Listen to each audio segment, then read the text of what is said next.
Yun naman pala eh. Sabi sa bilating yung gupagwapa ka tidibero tinitabis. Alam mo ikaw, hampi-dampi sa tunawol, hindi ka ka bala ginabugris, Jessica, naawa ko sa'yo. Kasi pag ako nag-describe sa'yo, hindi ka gigya sa akin mapuslan. Hampi-dampi sat on a wall, hampi-dampi had a great fall. Yun ang drama mo, gakuyok-uyok ka kada magtawa, aga-amu-amu ka niyo. Hanggang ngayon, extra large pa lang sinusuot mo, ang mga ginasuot mo sa mga, lahat mo nga mga interview, kung hindi ko, mutualya. Lagi na lang ang mga ginasuot mo ng mga Pilipinyana. Kung hindi binatsing iloy ka sa mga dahon sang saging, nagasuot kayo di puta kumot.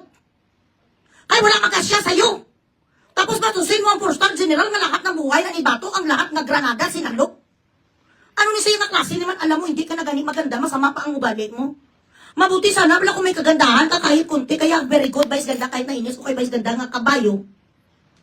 Otro din nga taga-Sodom ang gumura, congratulations, din bugres mo ng kaplog man yun. Gagagaga.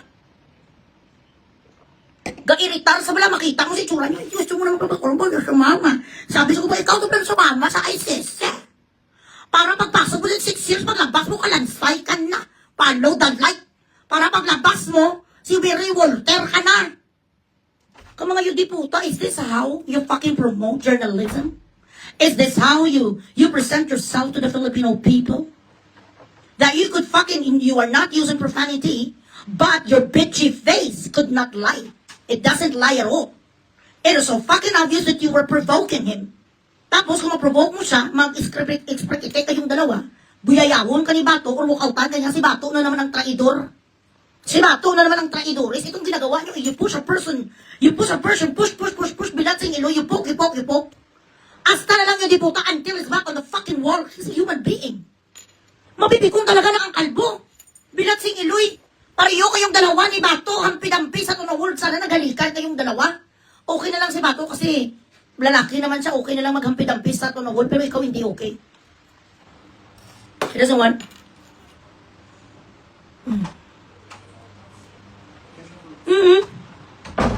Bakit ka ba galit kay Duterte? Ano ko ni Duterte? Hindi ka pumayat sa kinsyabu mo noon? Gaga-overdose ka?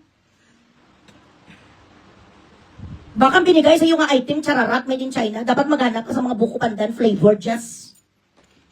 Bilat sing iloy, nga hampi-dampi sa tunawolo, akala mo naman sa inyo di po, tayo bla. Wala ka sang respeto, bilat sing iloy, hampi-dampi sa tunawolo, hampi-dampi, had a great fall. Huwag mo kong isperkiti kung gaga. Doon chismoso, yun naman pala, gusto mo naman pakulong, bakit ka nung sumama, bakit hindi ka sumama doon? Para doon, maano ka, makadayet ka, na gusto ka exercise araw-araw. Kasi kung dyan lang, pati ang nanay, tatay mo, kag mga anak mo, kinakain mo. Pati ang mga cameraman mo, kag mga production staff mo, ginalunok mo sila pag ginutom, kag wala ka fudang. Para ma-save mo naman, ma-save the planet mo, kag hindi maubos lahat ng tao, ng mga empleyado sa GMA, pumunta ka doon sa Hague. Ikaw doon na mag-jamming kay tatay, digong. Para sa pilitan ka makadayat, kasi kung sa Pilipinas, kanang tingnan mo hanggang ngayon, hindi ka nagkapayat.